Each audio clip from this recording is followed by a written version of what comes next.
কেউ না। তাই বলে কি হযরত আবু বকর সবকিছু অনুমতি দিতেছে না? তোমরা মদ খাতি মনে চাচ্ছে একটু খাইয়ে আসোগে, গাজার ব্যবসা করতে মনে চাচ্ছে একটু করোগে, যাও একটু ব্রোস্কাটা দিয়ে একটা গুল্লি দিয়ে আসোগে, পরে আমি দেখবানি, এই কইছে নি কেউ না? একদিক ওনার মধ্যে একটু বেশি, তাই না? ও হায়ান উসমান, আর সব সাহাবাদের ভিতরে সবচাইতে বেশি লজ্জাশীল ছিলেন হযরত উসমান। হ্যাঁ, হুজুর আলাইহিস সালাতু ওয়াস সালাম এক জায়গা ইন্দারা কূপের মধ্যে পাও ঝুলাই দিয়ে বসে রয়েছে। এদিকে খেয়াল করেন, একা একা ইন্দারা কূপের মধ্যে পাও ঝুলাই দিয়ে বসছে। এর মধ্যে হযরত আবু বকর আসছে। হুজুর যখন বসছেন তখন হুজুরের এই পরনের কাপড়, হাঁটুর কাপড়টা, মানে পরনের কাপড়টা প্রায় হাঁটু হাঁটু পর্যন্ত উঠানো, এই হাঁটুর নিচে টুক খোলা।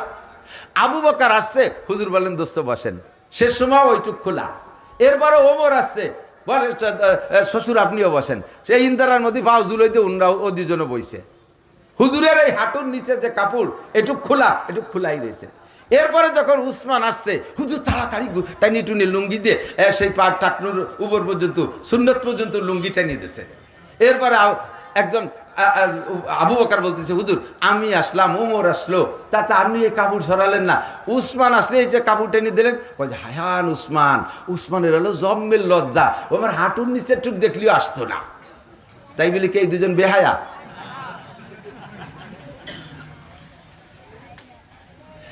একটা দিক দিয়ে হযরত উসমান এক দিক দিয়ে আগায় গেছে, হুজুর তাই বলতেছেন, তাই না? ও আকদাহুম আলী, আর সবচাইতে ন্যায় বিচার, বিচার বুদ্ধিতে আল্লাহ তাআলা আলীকে সবচাইতে বেশি বানাইতেছে। বিচার বুদ্ধি সবচাইতে বেশি কার? আলী। আল্লাহু আকবার। হযরত আলীর কাছে একবার মামলা আইছে। আল্লাহ, দুইজনে দুই দোস্ত একসাথে রাস্তা দিয়ে সফরে যাচ্ছে, বলবো নাকি? বিচার করেন যারা, তারা তাদের জন্য খুব উপকারী হতে পারে।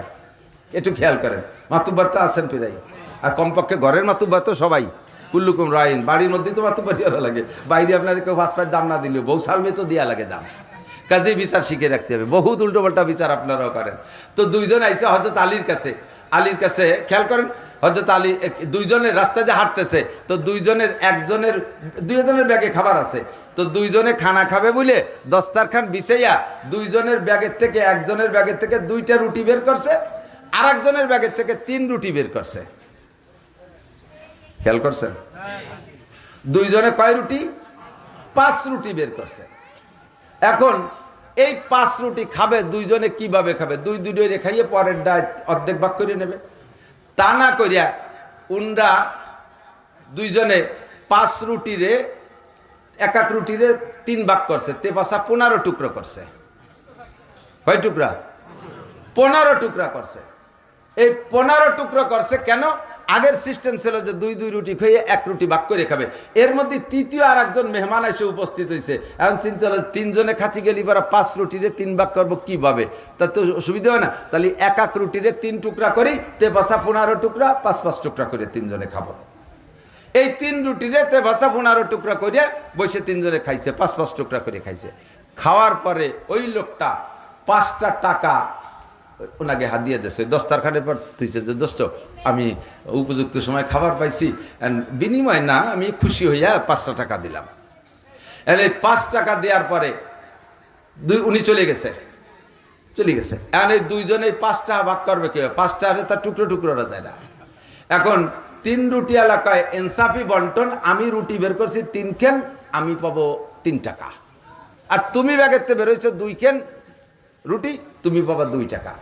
আর ওর দাবি যে সমান সমান ভাগ হবে, 2.5 টাকা করে ভাগ হবে। আর ওর দাবি কি? যে একসাথে খানা খাইতে বসছি, সব তো মিশাই টিশাই রয়েছি, মেহমানদারি 2 জনের চাইতে সে খাইছে, কাজেই আমি ওই মেহমানদারির অর্ধেক ভাগ পাবো, তুমি অর্ধেক পাবা। আর ও কাজে না, তা হবে না, রুটি যার যে কটা সেটা সেই কটা পাবে। এই নিয়ে গ্যাঞ্জাম মেটে না, দুইজন হযরত আলীর কাছে গেছে। তো হযরত আলীর কাছে গেলে হযরত আলী রাদিয়াল্লাহু তাআলা বলছে, বেটা তোমারে কয়টা দিতে চাইছে? কয় 2 টাকা। নিয়ে সরিয়ে পড়ো, তাহলে লাভ হবে না। কয় যে হুজুর আপনিও সেই উল্টো বিচার করলেন, মেহমানদারি করছি, একসাথে দস্তারখানে রুটি তুচি ভাগ করে কেনা কয়েন খাইছে, ও সে লোক 5 খান খালিও, আমার হেনতে তো 5 খান খাতি পারে। এখন হযরত আলী বলতেছে, তাতে যদি তোমার তৃপ্তি না হয় তাহলে ইনসাফি ভাগ করবো। বলে করেন।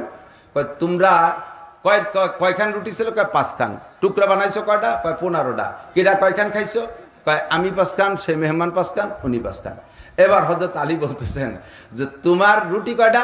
আমার রুটি দুইটা। তো তোমার 2 রুটিতে কয় টুকরা হয়েছে? কয় টুকরা? 6 টুকরা। তার 6 টুকরার 5 টুকরাই তুমি খাইছো। 5 টুকরা তুমি খাইছো। তোমার তে মেহমান খাইছে মোটে 1 টুকরা। তুমি এই 5টা হারে ওই 15 ভাগ করে যে সাইডে নয় তাই পাবা, আর জয় সবও পাবে। কতক্ষণ ঠিক কিনা? এখন ওই লোক ওই ছোটবেলা চাড়া খেলতাম, মনে আছে নি? চাড়া খেলা, হ্যাঁ, এই যে দেতলি লাঠি দিয়ে এরকম ফিয়ে মারতাম, 1 বিঘেতের মধ্যে ফেলাতে পারলি এবার 10 আঠি 15 আঠি 20 আঠি, মনে আছে নাকি? যদি এই চাড়া ফিকে মারার পরে বেকায়দায় জায়গায় যে পড়ে, তাহলে ওই দ্বিতীয় জন যে ফেঁকবে সে খোটের মধ্যে তুইও কয় তুই ফিরিয়ে আয়, আমি ফেঁকবো না, তুই ফিরিয়ে আয়। যখন দেখছে যে আম টাকা চাইরে না ভাগে পাচ্ছে, ওই লোক হুজুর তাহলে আগের বিচারিও। আল্লাহ রসুল বলেন ওয়াকদাহুম আলী, আমার আলীকে আল্লাহ তাআলা বিচার বুদ্ধি সবচেয়ে বেশি দিয়েছিলেন। হযরত ওমর রাদিয়াল্লাহু তাআলা যখন খলিফাতুল মুসলিমিন এজলাসে বসা, বিচার উনি অনেক বিচার টিচার করতেছেন, সংসদে বসা, এর ভিতরে একটা মহিলা সারা গায়ে রক্তাক্ত, রক্তে তারবাতার, নিচের টুক রক্তে ভিজা, সবে মাত্র একটা বাচ্চা ডেলিভারি দিয়েছে, সেই ডেলিভারির রক্তে নিচের কাপড় ভিজা, উপরের টুক ভিজে গেছে রক্তে, স্বামীতে পিটাইছে, এমন পিটান আহত করে ফেলাইছে, নিচের রক্ত মারির রক্ত দিয়ে সারা গার লাল হয়ে গেছে। এই মহিলা ওই অবস্থায় মায়ের খেয়ে দৌড়তি দৌড়তি হযরত ওমরের ওখানে আসছে। পিছনে বিশাল এক জুয়ান হাতে পাথর নিয়ে লাঠি একটা নিয়ে দাঁড়াতে দাঁড়াতে আসছে। যখন হযরত ওমরের কাছে চলে আসছে, এসে দেখে তার বউ ওই জায়গা, এখন তার মারতে পারে না, খলিফাতুল মুসলিমের সামনে কিভাবে মারবে? তাই সে বলতেছে, হযরত ওমর জিজ্ঞাসা, তোমরা কে? তখন ওই লোক বলতেছে, হুজুর হাজি যাও জাতি, এটা আমার স্ত্রী, ওহিয়া জানিয়া, এটা ব্যভিচারিণী, এটা আমার স্ত্রী, ওটা ব্যভিচারিণী। কিভাবে বুঝলে? ওর আমার সাথে বিয়ে হয়েছে 6 মাস আগে, মাত্র 6 মাস। এই 6 মাসের মাথায় আজকে মাত্র 6 মাস পড়ছে, ও একটা বাচ্চা ডেলিভারি দিয়েছে। বলেন হুজুর 6 মাসে কি বাচ্চা হয়? তাহলে তোমার ধারণা কি? বাপের বাড়িতে নিয়ে আইছে, অন্য জায়গাতে নিয়ে আসছে। তাহলে ব্যভিচারিণী, অন্যায়কারিণী, চরিত্রহীন, তার বাচ্চা হারাম, একটা হারামজাদা আমার ঘরে জন্ম দেবে, আর একটা ব্যভিচারিণী মহিলা, আমি তার পর্যাপ্ত মারছি, আতুর ঘরেই বাহি যেটুক আছে আপনি মারেন। হযরত ওমর তো আসাদুহুম ফি আমরিল্লাহি ওমর, এই জাতীয়গুলো উনি মোটে সহ্য করতে পারতেন না। বিশেষ করে নারী সংক্রান্ত দুর্নীতি, এটা উনি কোনো মতে বরদাস্ত করতে পারতেন না। পর্দার আয়াতটা নাজিল হয়েছে বিশেষ করে হযরত ওমর রাদিয়াল্লাহু আনহু তাকাজা অনুযায়ী। হযরত ওমর সহ্য করতে না পারে বলে, এই জল্লাদ নিয়ে যাও একে, এই মহিলাকে সবাই মিলে পাথর মেরে শেষ করে দাও। পাশে হযরত আলী বসা। হযরত আলী বলতেছেন, খলিফাতুল মুসলিমিন ইসবির শোয়ার, একটু অপেক্ষা করেন, এভাবে বিচার করা মনে হয় ঠিক হচ্ছে না। কেন বিচার করা ঠিক হচ্ছে না? 6 মাসে কি বাচ্চা হয়?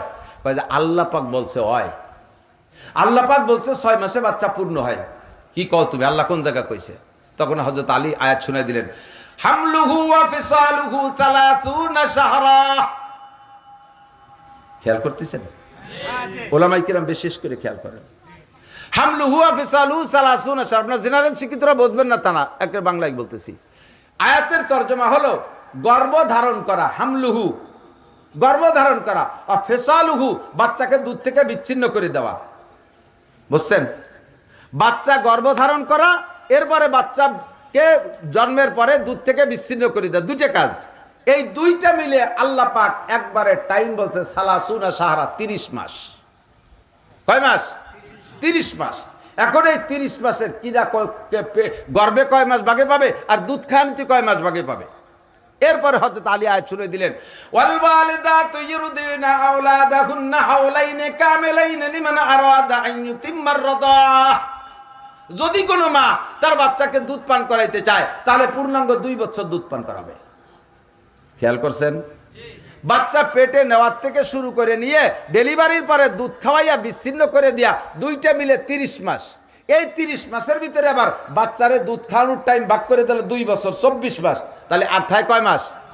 তাহলে প্রমাণ করে দুধ খাওয়ানো 2 বছর বাদে যেই 30 মাস আল্লাহ একবারে দুইটা মিলে টাইম বলছে, তার থেকে গর্ভধারণ করার টাইম থেকে 6 মাস। কাজেই কোনো মহিলা যদি বিবাহের পরে যা 6 মাসের মাথায় দেয়া একটা বাচ্চা ডেলিভারি দেয়, তাহলে ওই বাচ্চাটাকে হারামজাদা বলা যাবে না, ওর মাকে জানিয়া ব্যভিচারিণী বলে বিচার করা যাবে না। এই বাচ্চা হালাল, তার মাও পবিত্র মা। বলেন আল্লাহু আকবার। আমাদের দেশের মানুষের সুপায় তো বাড়ি জোর, কিছু করতে না পারলেও কথাই দিয়ে মাইরি দিতে পারে। কোনো মহিলা যদি বিবাহের পরে শ্বশুর বাড়ি আসার পরে 6 মাস পরে একটা বাচ্চা ডেলিভারি দেয়, তাহলে এমনিতে টিপা টিপি আরে বুড়ি বুড়ি দাদি শাউড়ি নারী শাউড়িরা কি কয় জানেন? ওই তোর কি আর আমি ওই দিয়েই প্রথম দিন বুঝছি, খালি এতে আসি নেই, কিছু নিয়ে আইছি। আমি প্রথম দিন দিয়ে হিটের পাইছি, উনি ছিল সেই সময় ওই জায়গায় একজন।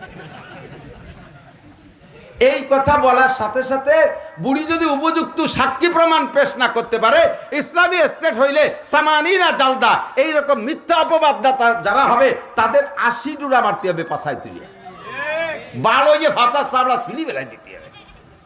কথা কতি বললেই বাসো। আল্লাহ কইছে 6 মাসের মধ্যে বাচ্চা হলে বাচ্চা হালাল।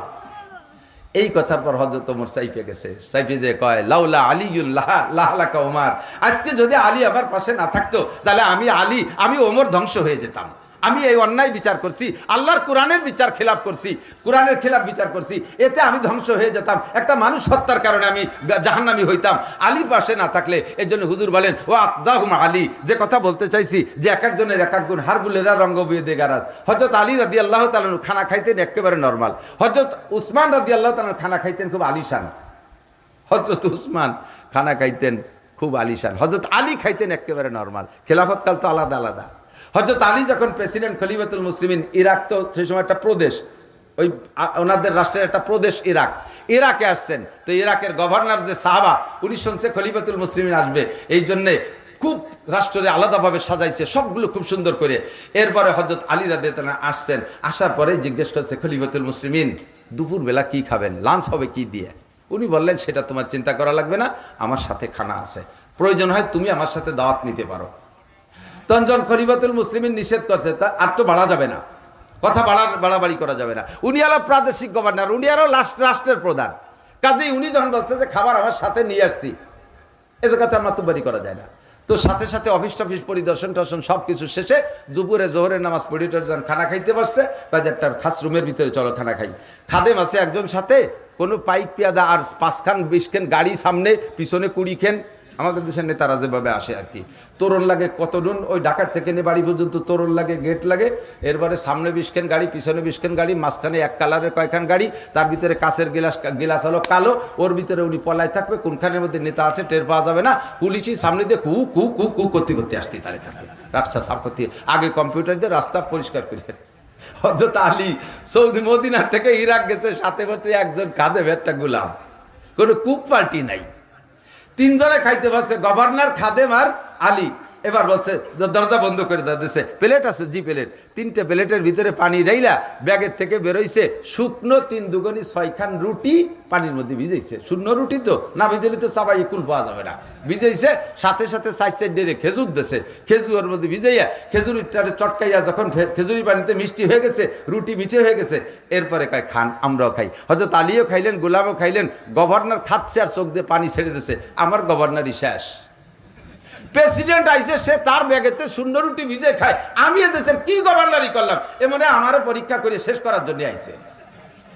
তো এবার গভর্নর খাচ্ছে আর কাঁদতেছে, খলিফাতুল মুসলিমিন আপনি এমন লজ্জা দিলেন, এমন কষ্ট, আপনি কষ্ট পাইলে আমি তার চেয়ে বেশি পাচ্ছি।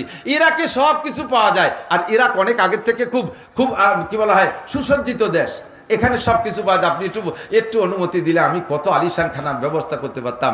হযরত আলী বলেন গভর্নর তুমি এই ইরাকের খাবার খাওয়াবা, ইরাকের খাবারের ঘিরান আর এই মদিনার রুটির ঘিরান এক না। এই রুটি মদিনার আটা দিয়ে তৈরি করেছি, এই রুটি মদিনার আটা দিয়ে পানি দিয়ে এই রুটি সেনছি, আর মদিনার আগুন দিয়ে এই রুটি সেকে আনছি, মদিনার রোদ্রে শুকাইছি।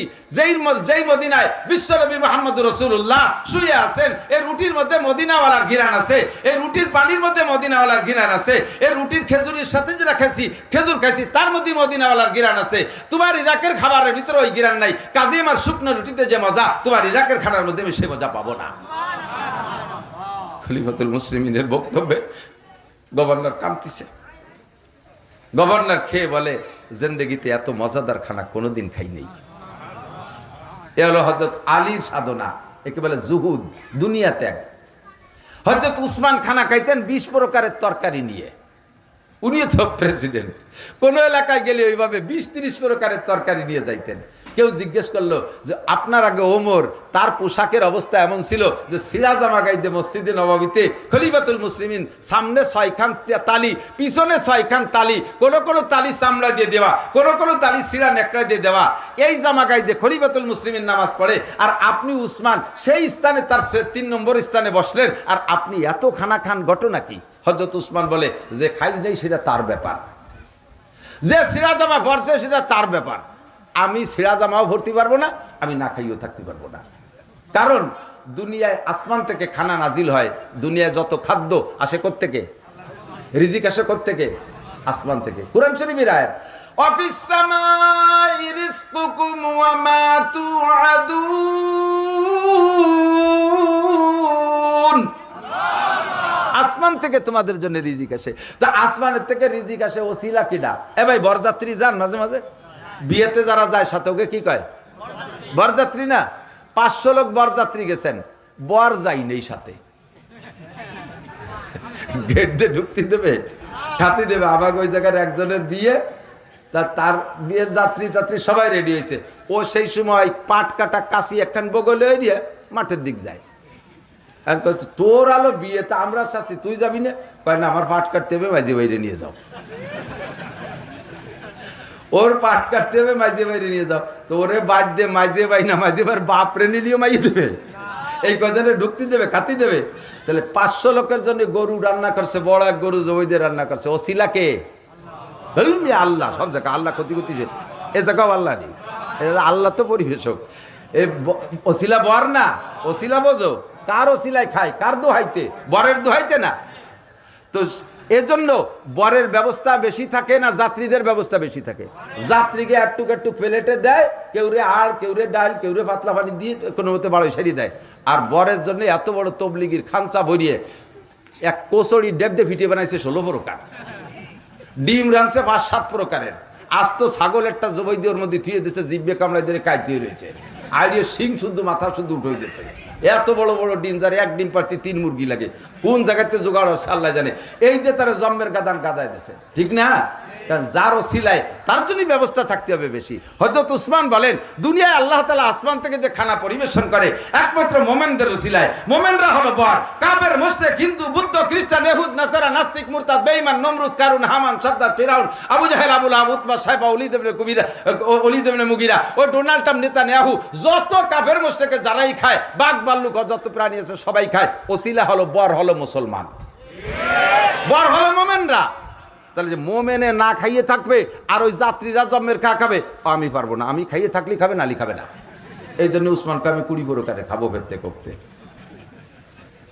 আমিও কিন্তু ওনার দলে এই দিক দিয়ে, আমি এই দিক দিয়ে ওনার দলে, আমি খাবো না, কামাই আরবো, আর বেটারা থুয়ে চলে যাবে। আর বহুত ভালো ভালো মানুষ আছে বুদ্ধিমান, 10-20 বিঘে জমি বানায়, গামছা পাশার ভিতরে মোড়াই দিয়ে কাম করি, জীবন জান্তর পরিশ্রম করে কামাই করে 20 বিঘে জমি বানাই থুয়ে যায়। বাজারে যে ভালো একটা মাছ কিনে খায় না, জীবনে একটা দামি লুঙ্গি কিনে ভরে না, খালি খোঁজে যে জামাই করে পুরন লুঙ্গি থুয়ে গেছে নাকি। কতক্ষণ কামাই করলে খাইলে না। শেখ সাদি রহমতুল্লাহ আলাইহি বলেন, নেকবাক তাকে খোর্দ কেশ, বদবাক তাকে মুর্দ হেশ। কপাল পুরা সে যে জীবন পরিশ্রম করে, জান্তর পরিশ্রম করে কামাই করে থুয়ে গেল, খালো না, আখিরাতের জন্য পাঠাই গেল না, ওই লোকটা কপাল পোড়া। আর নেকবক্ত ওই ব্যক্তি যে কামাই করছে, আগে নিজের কলিজারে দেশে পরাণ করে খাবো, টাকা হয়েছে একটা দামি গাড়ি কিনে চলবো, টাকা হয়েছে আমি 1000-1200-1500 টাকা দামের লুঙ্গি কিনবো, আমার টাকা হয়েছে আমি দামি পাতলা কাপড়ের পোশাক পরবো, যতক্ষণ পর্যন্ত শরীয়তে জায়েজ আছে এতক্ষণ পর্যন্ত আমি করবো। কথা বলেন ঠিক না? টাকা হয়েছে দামি খাটে শোবো, টাকা হয়েছে তাই আমি দামি বিল্ডিং বানাবো, টাকা হয়েছে তাই আমি এসি লাগাবো, কোনো দোষ নাই। আপনি সবগুলো ব্যবহার করেন, আল্লাহর দেয়া নিয়ামত ব্যবহার করে বলবেন আলহামদুলিল্লাহ, আল্লাহ আমার আব্বা তাল পাখা বড়ই মরছে, আমি সে জায়গায় এসি পাইছি, সবই তোমার দান, আলহামদুলিল্লাহ। বাস এসির শুকর আদায় হয়ে গেল, বিল পরিশোধ হয়ে গেল, বিল দিয়ে দিয়েছেন, আর পরকালে যে ধরা খাবেন না। আর এদিকে খাইও গেলেন না, সব থিয়ে গেলেন, ছেলে মেয়েরা কুত্তো কামড়া কামড়ি হলো, লাগিয়ে গেল। এরপরে যে কবর রে বড় সন্তান বুড়ো, তুই ঠিক আজকে ইন্ডিয়া আজকে কয়বার মাথা ফাটাফাটি। কথা কন না কেন? কামাই করবেন, খাবেন, ভালো পড়বেন, ভালো পোশাকে, ভালো ঘর বানায় ব্যবহার করবেন, ঘর বাড়ি সুন্দর করবেন তৌফিক থাকলে, আর তার ভিতরে থেকে দান করবেন, খয়রাত করবেন আল্লাহর রাস্তায়। এই দুনিয়া দিয়ে আখেরাত কামাই করতে হয়, কথা কান ঠিক না? দুনিয়া দিয়ে আখেরাত কামাই করতে হবে। দুনিয়া হলো মাজরাতুল আখেরা। এখানে থেকে আপনারা যারা চাকরি করেন, সরকারি চাকরি, আমার দিক থাকেন, সরকারি চাকরি করে আছে না, সরকারি চাকরিজীবী বাইরে আছেন, 30,000 টাকা 50,000 টাকা বেতন পাচ্ছেন। যতদিন বেতন পাচ্ছেন, আপনি অবৈধ টাকার আশ্রয় না নিলে, আপনি নির্দিষ্ট বেতন দিয়ে, আমার বিশ্বাস, খেয়াল করে না, শুধুমাত্র হালাল বেতনের টাকা দিয়া এই বাংলার জমিনে 1 ইঞ্চি জমিও আপনি কিনতে পারবেন না। ছেলে মেয়ে বউ বাচ্চা নিয়ে, রোগ ব্যাধি, ছেলে মেয়ে লেখাপড়া, মা বাপ ভাই বোন পাইলি ভুষিয়ে 1 লাখ টাকা যে বেতন পায়, তারও তাতে 1 পয়সাও ডানি থাকবে না। অথচ আমাদের দেশের যারা চাকরি বাকরি করে, তারা তো ডানি বামে কিচ্ছুই করে না। হ্যাঁ, অফিসের পিয়ন ঢাকায় 7 তলা বাড়ি করছে, সুবহানাল্লাহ। বড় বড় লেডারকে ফাঁসে যারা ছিল, তারাও বলে চোখা লাগে সামনেতে টাকা নিয়ে কানাডারে বাড়ি বানাই দিছে। কানাডা আছে না, দেশের নাম কানাডা। আমাকে চোখালারা টাকা বাইনে কানাডারে বিল্ডিং বানাই দেয় টাকা দিয়ে। একে বেতন কয় কোটি টাকা, ওকে আলাদা একটা অ্যাকাউন্ট আছে, আল্লাহ আসমান থেকে পাঠায় দেয়, ঠিক না? হালাল টাকা দিয়ে যদি চলতে হয়, তাহলে 1 ইঞ্চি জমিও চাকরি জীবনে করা সম্ভব না। ছেলে মেয়ে বউ বাচ্চা নিয়ে দ্রব্যমূল্য যা, 30,000 টাকার লোক 30,000 টাকা পরিমাণ খরচ করবে, 50,000 টাকা বেতন লোক 50,000 টাকা পরিমাণ, 1 লাখ টাকা বেতন হলে 1 লাখ টাকা পরিমাণ, এভাবে সে খরচ করবে। এভাবে আপনি জীবন ভরে চাকরি করতেছেন, বেতনের টাকা দিয়ে সংসার চলছে, ডানি 1 টাকাও নেই, আবার সতর্কতার সাথে চলছে, দিনাও হন নাই। সরকার বোঝে যে লোকটাই নির্ধারিত বেতনের উপর জীবনযাপন করছে, এখন অকালে তারে যাইয়ে বুড়োকালে তার এনার্জি সব আমরা খেয়ে ফেলাইছি, আর নেতারে রিটায়ার করে বাড়ি পাঠাই দিলাম, মরিয়ে গেলি তো বাইসে যেত, কিন্তু তারপরে যে 20-22 বছর বাঁচবে, সে কি রেখাবে? এই জন্য 1,50,000 টাকা আপনাদের এককালীন দিয়ে দেয়। কাকা, এই নিয়ে 2 মুছে খাওগে। এই যদি আপনি সচেতন হন, তাহলে আপনি এই টাকারে একরকম ব্যবহার করবেন, আর যদি অচেতন হন, তাহলে আলাদা রকম ব্যবহার করবেন। অচেতন হলে কি রে, আইসে কয়েকখান মাহিন্দ্র কেনে, কিনে ড্রাইভারকে দেশে, ড্রাইভার একখান এক জায়গা নিয়ে বেল ফেলাই টেলাই তুই ভাঙ্গিছি এসে কয়েছে, কাকা সারতি আজকে কামাই এসে 600টা, সারতি লাগবে 900টা, আর 300টা দেন। এই করে একখান বাস কিনছে, বাস কিনে ছেড়ে দিছে। কয়দিন পর কি কয়, হেল্পার হয়ে গেছে, হেল্পার হয়েছে সুপারভাইজার, সুপারভাইজার হচ্ছে ড্রাইভার, ড্রাইভার হয়ে গেছে মালিক, আর মালিক হয়ে গেছে কাকা আপনার কিচ্ছু নাই, এখন আপনি আর মোটে 1.5 লাখ টাকা দিলি গাড়ি আমাকে হয়। এই 50 লাখ টাকা দিয়ে এইগুলো করলে আপনি অচেতন, আপনার হুঁশ নাই।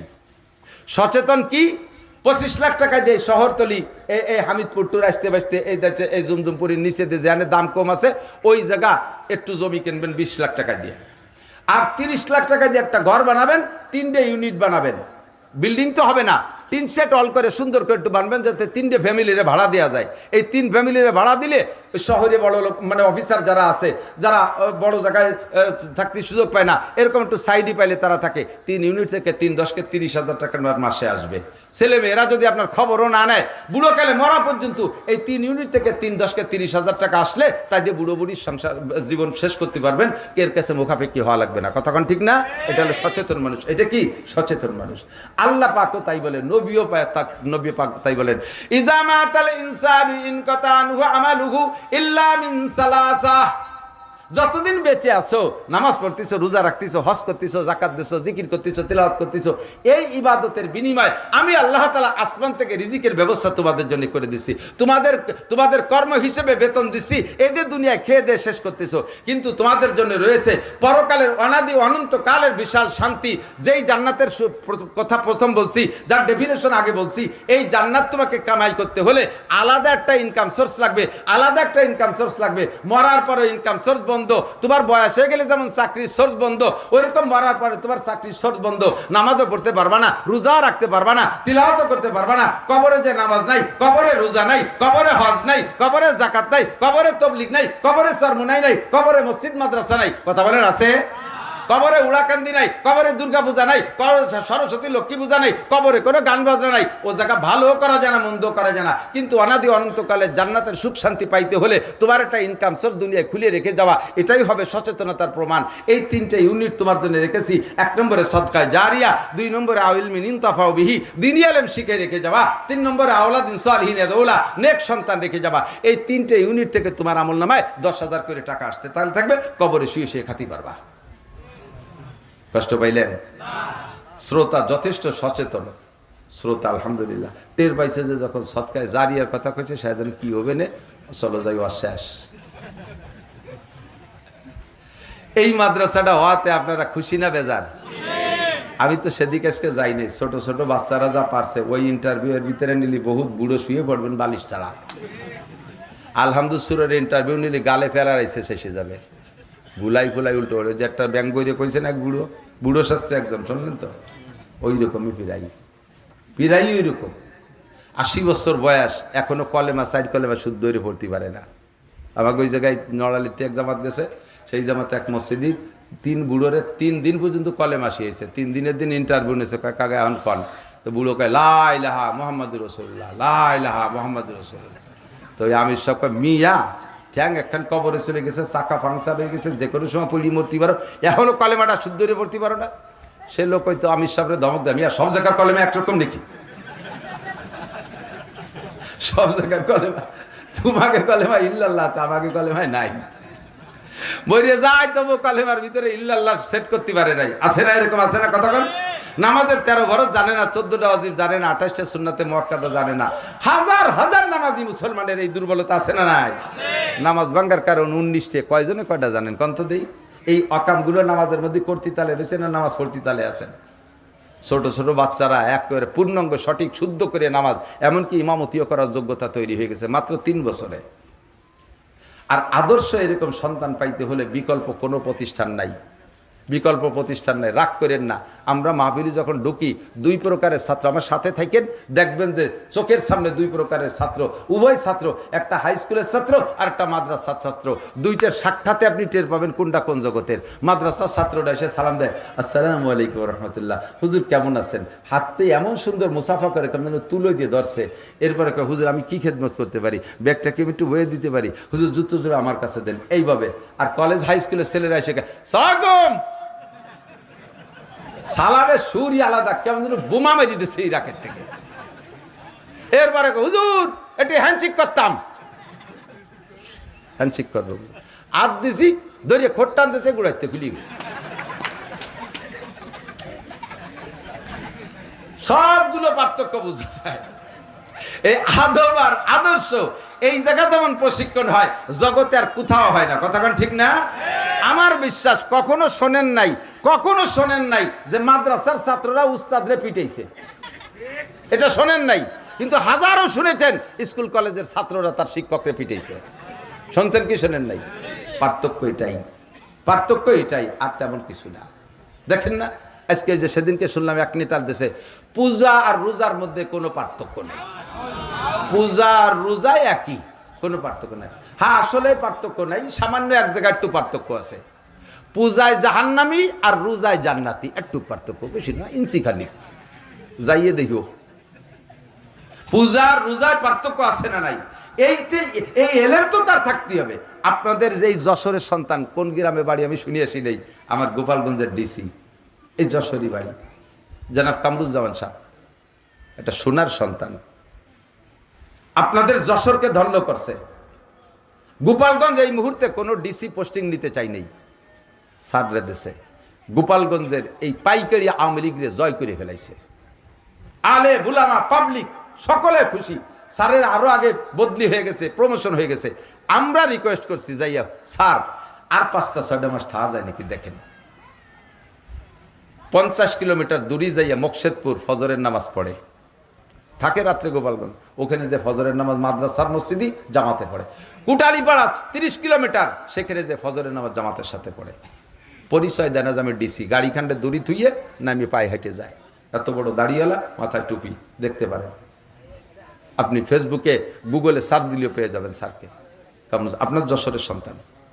সেদিনকে আমাদের গোপালগঞ্জের বড় সিনিয়র 4 অফিসার, দায়রা জজ সাহেব, এসপি সাহেব আর চিফ জুডিশিয়াল ম্যাজিস্ট্রেট, এই 3 জনরে স্যারের বাসায় দাওয়াত দিয়েছে। আর আমরা 10 জন আলেমরে দাওয়াত দিয়েছে গোপালগঞ্জের ভিতরে, ওনার চয়েসের 10 জনরে।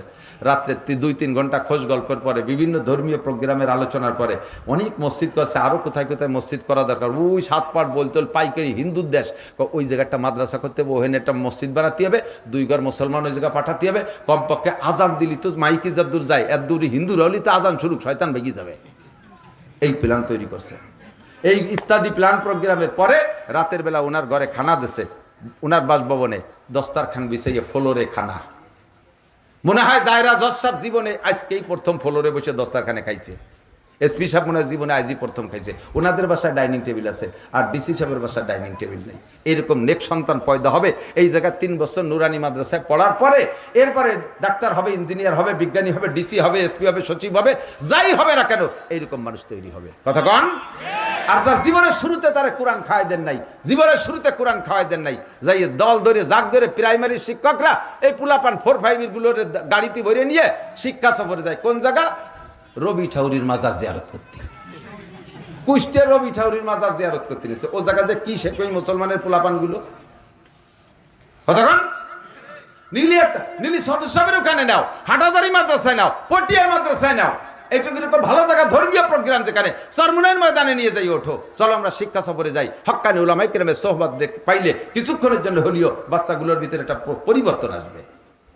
এই আদর্শ মানুষ গড়ার কারখানা সেকেন্ড দ্বিতীয় কেউ কোনোটা নেই আল্লাহর রহমতে মাদারসে দিনিয়া কওমিয়া ছাড়া। এখানে সন্তানরা টুপি পরে, পাগড়ি পরে, জুব্বা পরে, দাড়ি কাটে না, কোনোদিন ছাটেও না, কাটেও না, তাদের পকেটের ভিতরে আজে বাজে তেমন কিছু পাওয়া যায় না। আল্লাহর রহমতে শরিয়ে তাহাজ্জুদ পড়ে, শেষ রাত্রে উঠে তাহাজ্জুদের নামাজ পড়ে, ইশরা কাবিন পড়ে, সূরা ইয়াসিন তিলাওয়াত করে, 24 ঘন্টা কোরআনে কারীম তিলাওয়াত করতে তালে থাকে। যেই গ্রামের ভিতরে এরকম একটা কোরআন তিলাওয়াতের প্রতিষ্ঠান থাকে, ওই গ্রামের উপরে পুরো এলাকা জুড়ে আল্লাহর রহমত অবিরাম নাজিল হইতে থাকে। আপনারা আমরা দিন ভরে পরিশ্রম করে নাকে তেল দিয়ে ঘুমাই যাব, আর এই কোরআনের পাখিরা রাত 11টা পর্যন্ত পড়বে, আবার শেষ রাত্রে উঠে তিলাওয়াত করবে। যে সময় আপনি ঘুমিয়ে আছেন, আল্লাহ পাক ডাকতেছে, কার কি লাগবে বলো, আপনি তা না বলে ঘুমাই রয়েছেন। আপনার পক্ষ থেকে তালবে আলিমরা কয়, আল্লাহ ইনাকে ভাত খাইয়ে আমরা পড়তেছি, ইনরা চাল ডাল দিয়েছে, উনাকে তো দিন ভরে খাইটি পিঠে কষ্ট হয়ে গেছিল, ঘুমাই রয়েছে, উনাকে যা যা লাগবে তা আমরা করছি, একটু শোনো। এই তালবে আলিমরা আপনাদের পক্ষ থেকে আল্লাহকে জানায় দেয়, আর আল্লাহ পাক সেই ওসিলায় ওই এলাকায় আযাব, গজব, বালা, মুসিবত, ঝড় তুফান, বড় ধরনের কোনো মহামারী মাদ্রাসাওয়ালা এলাকায় আসে না। বহুত হাজার হাজার প্রমাণ আছে, হাজার হাজার প্রমাণ আছে। যে এলাকায় কওমি মাদ্রাসা আছে, কোরআন তিলাওয়াত হয়, হেফজখানা আছে, ওই এলাকায় এই জাতীয় বড় ঝড় তুফান, বন্যা প্লাবনও খুব একটা হয় না আল্লাহর রহমতে। এর ওসিলায় কাজেই এই প্রতিষ্ঠানের দরকার আছে না নাই? একটু বলেন আছে? কারা কারা পক্ষে একটু আল্লাহকে হাত দেখাবেন? যারা হাত দেখাবেন না বুঝবো যে তারা বিপক্ষের লোক, মোদির দলের লোক। আল্লাহ কবুল করুক। বিপক্ষের লোক আমি বাছাই করে ফেলতে পারবো। মোনাজাতের আগে যারা আটা দেবে বুঝবো যে ওই কজন বিপক্ষের লোক। আটা দিলে আমি দেখে দেবো যে ওই যে ট্যাম্পের দলের একজন যায়, ওই যে নেতা, ওই যে মোদির দলের লোক যায়, ডাইয়ে দেওয়া সারা বছর খেপাবে ওই কজন, সবাই খেপাবেন তারে। কিছু না দিলেও বসে থাকবেন। সবচাইতে দুনিয়ার সবচাইতে দামি ঘর, শ্রেষ্ঠ ঘর আল্লাহর ঘর মসজিদ, ঠিক না? ইন্না আউয়ালা বাইতি উদিয়া লিন্নাস লাল্লাযী বিবাক্কাতা মুবারাকা ওয়া হুদাল লিল আলামিন। আল্লাহ তাআলা জগতে সর্বপ্রথম ঘর, সংসদ ভবন বানানোর আগে, সারা দুনিয়ার মানুষের জন্য কোনো ঘর বানানোর আগে আদম আলাইহিস সালামরে দুনিয়ায় পাঠাইছে। তার এখন ঘরের দরকার হবে না? সে ঘরও আল্লাহ বানাই নেই। আদমরে দুনিয়ায় পাঠানোর 50,000 বছর আগে আল্লাহ কাবা ঘর তৈরি করছে ফেরেশতার মাধ্যমে। কাবা ঘর বানানোর 40 বছর পরে আল্লাহ ফেরেশতার মাধ্যমে বাইতুল মুকাদ্দাস বানাইছে, যেটা ইসরাইল জেরুজালেম দখল করে রাখছে জালেমরা। আল্লাহ এরপরে কাবা ঘরের ব্রাঞ্চ অফিস, সারা পৃথিবী যত মসজিদ আছে কাবা ঘর হেড অফিস। এই ব্রাঞ্চ অফিসগুলো সবগুলোর মাথা কাবার দিক, পশ্চিম দিক না, কাবার দিক। কোন দিক? আমি সব দিক ফিরে নামাজ পড়ছি, পশ্চিম দিক, পূব দিক, উত্তর দিক, কোনাকুনি দিক, সব দিক ফিরে নামাজ পড়ছি। কারণ কাবার চত্বরে যে নামাজ পড়ছি, যেখানে জায়গা পাইছি সেখানে কোনোদিন কোনাকুনি দিক, কোনোদিন উত্তর দিক, কোনোদিন দক্ষিণ দিক ইত্যাদি ঘুরে ঘুরে নামাজ পড়ছি। জেদ্দায় যে নামাজ পড়তে হয় পূর্ব দিক, মদিনায় যে নামাজ পড়তে হয় দক্ষিণ দিক, আর মক্কা কাবা ঘরের দক্ষিণ পাশে গেলে ভর্তি হয় উত্তর দিক ফিরে, আর আমরা তো এই পাশে পশ্চিম দিক পড়ি। তাহলে উদ্দেশ্য হলো কাবা। উদ্দেশ্য কি? কাবা, কেবলা। আর এই কেবলার দিকে সমস্ত মসজিদে দুনিয়ার যে মসজিদের সাথে যার সম্পর্ক থাকবে, ওই মসজিদে কিয়ামতে মুসল্লিদেরকে সম্পর্ক আলাকে কাবা ঘরের কাছে পৌঁছে দেবে। আর কাবা ঘর আল্লাহর আরশ বরাবর, কাবা ঘরের কাছে যারা যাইতে পারবে তাদেরকে কাবা ঘর সুপারিশ করিয়া বাইতুল মামুর ফেরেশতাদের মসজিদ আছে 7 আসমানের উপরে, ওখানে পৌঁছায় দেবে। ফেরেশতাদের মসজিদের ওখান থেকে তাদেরকে সিদরাতুল মুনতার কাছে পৌঁছায় দেবে। সিদরাতুল মুনতার কাছে যারা যাবে তারা আল্লাহ পাকের আরশের নিচে জায়গা পেয়ে যাবে। তো কাজেই আমরা আমাদের মাদ্রাসার মসজিদ, এটার জন্য কোনো মহল্লা নাই। আমি তো দেখতে সুযোগ পাইনি, দিনই বেলা আসেনি, রাত হয়েছে, শুনছি বিশাল ফাঁকা জায়গার ভিতরে মাদ্রাসা, চতুর্দিক দিয়ে মাঠ, চতুর্দিক দিয়ে খেত খামার, এই জায়গা মাদ্রাসা হওয়াটা খুবই কঠিন ব্যাপার। আল্লাহ পাক করলে কোনো কঠিন না, হয়েই গেছে। এখন এদের নিজস্ব কোনো মহল্লা নাই, মাদ্রাসার ছাত্ররা এখানে নামাজ পড়বে। আপনারা দূর দারাজ থেকে যে যেখান থেকে আসছেন আল্লাহর ঘর মসজিদের খেদমতের জন্য, আল্লাহর ঘর মসজিদের খেদমতের জন্য আজকে এখনই না, আপনি একটু নিয়ত করেন। এই যে পিলারগুলো দাঁড়ায় রয়েছে ওর গায়ে কি বলে ওয়াল দিতে হবে, উপরে ছাদ দিতে হবে, পিকেট লাগবে, ইট লাগবে, রড লাগবে, সিমেন্ট লাগবে, বালি লাগবে। আমার মাদ্রাসা মসজিদের কাজ অর্ধেকখানি করছি সেদিন, 3000 স্কোয়ার ফিটে অর্ধেক হয়েছে, বাকিটা সামনে রয়ে গেছে। এতে কি খরচ লাগে আমি জানি, কি খরচ লাগে সব আমি জানি। কোনো ইঞ্জিনিয়ার লাগবে না, কথায় কতটুক লাগবে সব আমি হিসেব করে দিতে পারি। বিল্ডিং করতে করতে এই অভিজ্ঞতা হয়ে গেছে। আমরা আপনারা মহব্বতের সাথে কোনো এক আল্লাহর বান্দা আছেন, সর্বপ্রথম আল্লাহর ঘর, এটা আল্লাহর ঘর, হুজুরকে ঘর না, রসুলেরও ঘর না, এটা কোনো পাবলিকের ঘর না, একমাত্র আল্লাহর ঘর। 1000 পিকেট 2000 পিকেট, এক গাড়ি পিকেট দেবেন, খোয়া দেবেন, এরকম কোন আল্লাহর বান্দা আছেন? 1000 পিকেটে 100 ফিট খোয়া হয়, 100 ফিট খোয়া হয়, 2000-এ 200 ফিট খোয়া হয়। এর দাম আপনাদের দিক কেমন জানি না, আমাদের ওদিক 10-11 হাজার টাকায় পাওয়া যায়। কত? নারায়ে তাকবীর। কি নাম শোনা, কি নাম? একটু লিখে তো রাখতে হবে, আজকে নাম বললে গুনাহ হবে না, নেকিও কমবে না। জনাব ভাই আব্দুস সামাদ 1000 পিকেট, বলেন আলহামদুলিল্লাহ।